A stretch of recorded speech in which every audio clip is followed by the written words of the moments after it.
Israel membebaskan 30 tahanan pada Rabu 29 November menjelang berakhirnya gencatan senjata. Dari 30 sandera tersebut, satu diantaranya merupakan Ahed Tamimi, gadis yang dikenal pernah menampar tentara IDF.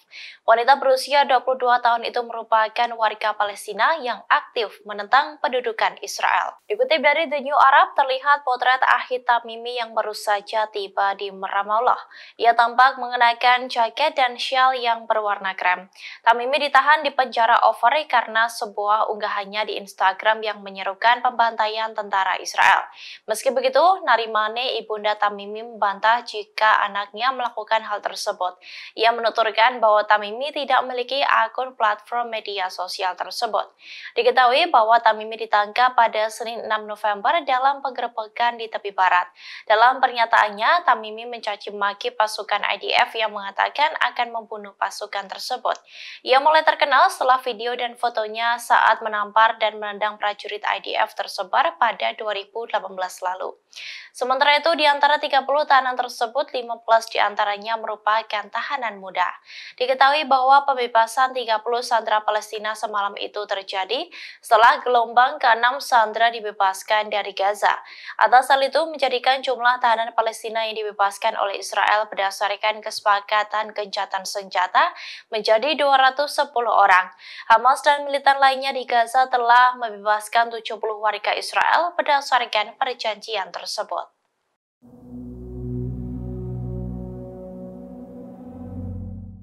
Pasukan Israel menyerang wilayah Jenin tepi barat setelah gencatan senjata dimulai. Hamas menilai serangan-serangan tersebut merupakan tindakan kejahatan yang brutal. Meski begitu, militer Palestina itu menegaskan bahwa Israel tak akan berhasil mematahkan semangat perlawanannya. Hal itu diungkapkan oleh Brigadir Al-Qassam, sayap militer Hamas, di unggahan Telegram pada Kamis 30 November. Hamas menuturkan bahwa serangan Israel di tepi barat merupakan upaya putus asa dan kegigihan yang kejam. Meski begitu, pihaknya akan terus memperkuat serangan dan perlawanan massa pasukannya yang gagah berani di tepi barat. Hamas pun menyerukan kepada Brigade Perlawanan Palestina di seluruh tepi barat untuk melakukan perlawanan sengit terhadap Israel. Mereka juga mendorong para pemuda dan Brigade Perlawanan untuk mengerahkan semua kekuatan dan keberanian dalam melawan para pemukim ilegal Yahudi. Sebelumnya, pasukan Israel dikeroyok di Jenin oleh 3 brigade sekaligus. Brigade Jenin menghadapi pasukan Israel di Camp Jenin dan sekitarnya. Pasukan itu pun menargetkan kendaraan milik Zionis. Di sisi lain, Brigade Al-Qassam dan pasukan perlawanan di Jenin menyatakan konfrontasi mereka dengan pasukan Israel. Mereka terlibat dalam konfrontasi bersenjata dengan pasukan Zionis dengan menghujani mereka menggunakan peluru dan alat peledak. Sementara itu, Brigade Martir Al-Aqsa menegaskan bahwa pejuang perlawanannya akan terus menargetkan pasukan Israel yang menyerbu Jenin.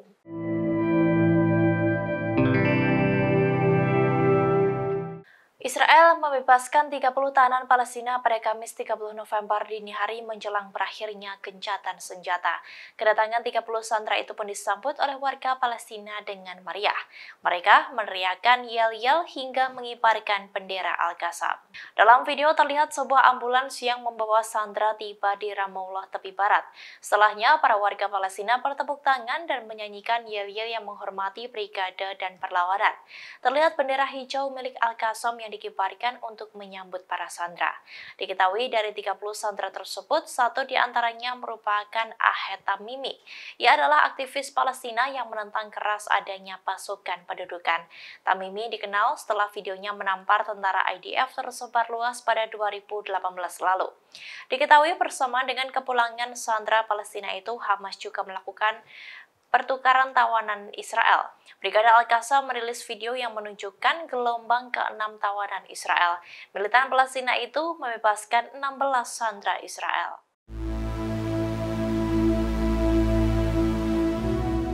Server milik Israel yang berisi data intelijen disita oleh orang-orang bersenjata. Server yang berisi banyak nama mata-mata dari Israel itu pun dibawa ke jalur Gaza. Dikutip dari TASS, hal ini diungkapkan oleh perwakilan Jihad Islam Palestina Nasser Abu Sharif. Ia menuturkan bahwa perlawanan berhasil membawa beberapa server dinas intelijen Israel ke jalur Gaza. Menurut Abu Sharif, salah satu server berisi banyak nama-nama mata-mata, bahkan mata-mata di Republik Islam. Diketahui bahwa hacker sebelumnya sebelumnya juga telah menyerang internal Israel. Hacker tak dikenal itu sempat melumpuhkan saluran telepon untuk layanan penting di Israel. Adapun saluran telepon yang lumpuh seperti Magen David Adom atau MDA, polisi, Hatzalah, dan pemadam kebakaran. Layanan darurat itu sampai terhenti selama 1 jam lebih. Para peneliti mengatakan kampanye peretasan merupakan salah satu alat yang menargetkan Israel dalam beberapa tahun terakhir. Menurut seorang peneliti bernama Nicole Fisbein, terdapat banyak sekali serangan cyber dengan berbagai tingkat keparahan yang menargetkan lembaga-lembaga Israel, bahkan setelah serangan Hamas pada 7 Oktober di wilayah Israel.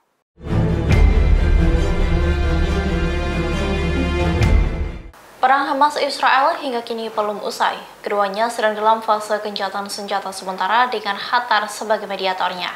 Meski begitu, Israel sudah mengancam akan memberikan perhitungan kepada Doha yang diklaim selalu melindungi Hamas. Dikutip dari Doha News, hal itu diungkapkan oleh Wakil Direktur Jenderal Urusan Strategis di Kementerian Luar Negeri Israel, Joshua Zarka, pada Rabu 29 November.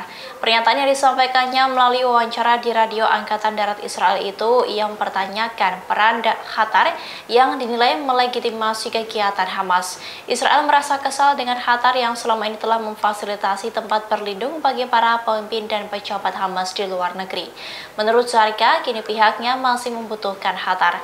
Namun seusai perang di Gaza berakhir, maka pihaknya tak segan akan memberikan perhitungan untuk Doha.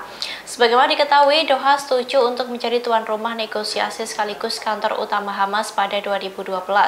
Qatar menegaskan kantor Hamas yang berbasis di Doha berfungsi sebagai lembaga yang didedikasikan untuk upaya perdamaian.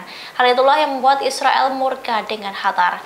Diketahui bahwa Qatar berperan penting dalam melakukan mediasi antara Hamas dan Israel. Doha memfasilitasi gencatan senjata kemanusiaan selama hampir 1 minggu sejak 24 November.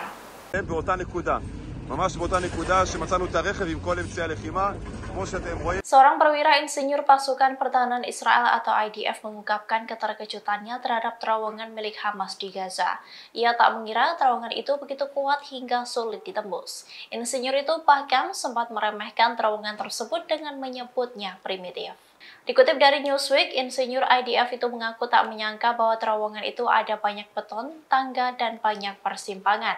Pihaknya pun mengakui bahwa pasukannya tidak biasa memasuki terowongan serumit itu. Insinyur yang mengira terowongan itu primitif kini mengakui kecanggihan terowongan tersebut. Ia juga menuturkan bahwa terowongan itu menjadi penyelamat Hamas. Perwira IDF itu mengatakan saat ini terowongan merupakan aset utama dari Hamas. Bahkan bangunan itu terus menjadi tantangan bagi upaya Israel untuk memberikan kekalahan telak kepada kelompok tersebut. Insinyur itu juga menjelaskan bahwa terowongan-terowongan ini telah ditemukan oleh pasukan Israel dalam ratusan lubang.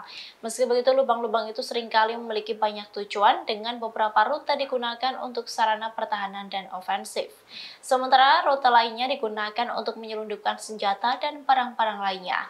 Beberapa di antaranya terhubung dengan pusat-pusat sipil, rumah sakit, klinik, dan masjid.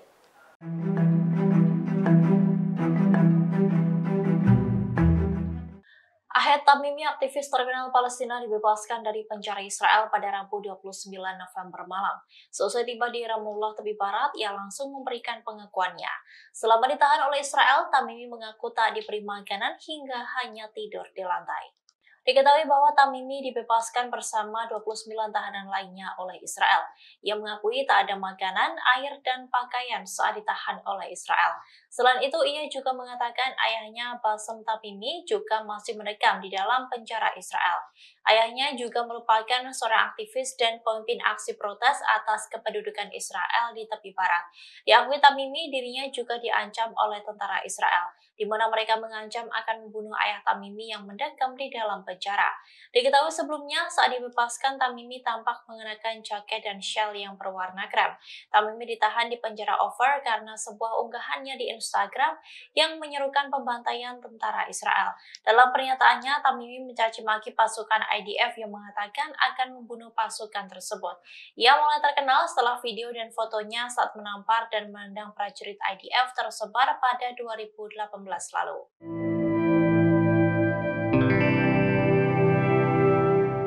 Perdana Menteri Israel Benyamin Netanyahu ingin menemui para sandera yang telah dibebaskan dari Gaza. Namun niat baiknya itu justru mendapat penolakan dari satu di antara keluarga sandera. Mereka tak menginginkan bertemu dengan Perdana Menteri Israel tersebut. Dikutip dari Pars Today, hal ini dikabarkan oleh televisi Israel Kanal 13. Keluarga Alma Abraham, satu di antara sandera yang dirawat di rumah sakit Sokora, menolak permintaan Netanyahu untuk menemui mereka. Tak dijelaskan lebih lanjut alasan pasti mereka menolak pertemuan dengan Netanyahu tersebut. Diketahui, seusai dibebaskan dari Gaza pada Rabu 29 November, Alma Abraham langsung dirawat di rumah sakit Soroka. Diberitakan sebelumnya, mantan Perdana Menteri Israel Ehud Barak menyerukan pemecatan terhadap Netanyahu. Menurut Barak, Netanyahu tidak layak untuk memimpin Israel. Selain itu, Yair Lapid, mantan Perdana Menteri Israel lainnya, juga mendesak pemecatan Netanyahu pada pertengahan 2023 lalu. Lapid bahkan menyebut jika pemerintah Netanyahu saat ini tidak berfungsi. Yair Lapid menyebut bahwa Benyamin Netanyahu kini telah kehilangan kepercayaan publik setelah Israel kecolongan atas gempuran Hamas pada 7 Oktober lalu.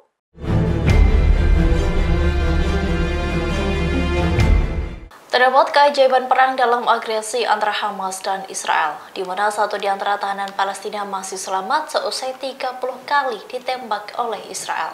Dikutip dari Tribun News, adapun tahanan tersebut diketahui bernama Abdul Al-Rahman Amer Al-Zakal, 14 tahun. Ia menjadi satu di antara tahanan yang dibebaskan dalam pertukaran tahanan dan sandera yang disepakati dengan kelompok bersenjata Hamas Palestina. Ia yang akrab dipanggil Abdul Rahman itu kehilangan separuh tengkoraknya pada 3 bulan lalu. Kala itu Abdul Rahman sedang berjalan untuk membeli roti di kota Silwan di sebelah selatan Masjid Al-Aqsa. Tentara Israel menembaknya dengan 30 peluru mengenai kepala dan panggulnya. Abdul Rahman kemudian menjalani operasi di rumah sakit Hadosah Ain Karem. Ia berhasil bertahan hidup meski separuh tengkoraknya harus diangkat karena hancur. Cedera akibat penembakan itu juga merusak mata kirinya dan panggulnya. Mirisnya, Rahman menjalani perawatan medis tersebut sambil dipasung oleh Israel.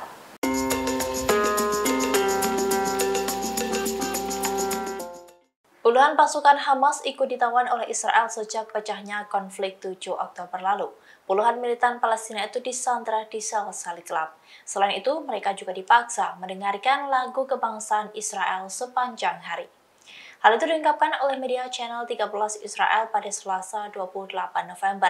Para sandera ditahan dalam isolasi total di sel-sel penjara yang dijaga paling ketat. Para tahanan juga tidak dapat berjalan-jalan di halaman penjara maupun makan malam bersama. Mereka hanya dipaksa untuk mendengar lagu-lagu Israel termasuk lagu kebangsaannya sepanjang hari. Media itu juga melaporkan bahwa para tahanan juga duduk di sel gelap. Itamar Ben-Gvir, Menteri Keamanan Publik Israel dan pemimpin Partai Sayap Kanan Kekuatan Yahudi menyerukan pemberlakuan undang-undang yang memungkinkan para tahanan menghadapi hukuman mati. Diketahui, Israel mengklaim telah menangkap sejumlah anggota Hamas pada 7 Oktober. Militan Palestina itu ditangkap di kota-kota dan pangkalan militer Israel di pinggiran jalur Gaza. Sementara itu, tahanan Palestina mengatakan bahwa jumlah warga Palestina yang ditangkap oleh pasukan Israel di tepi barat sejak 7 Oktober telah meningkat menjadi lebih dari 3.290 orang.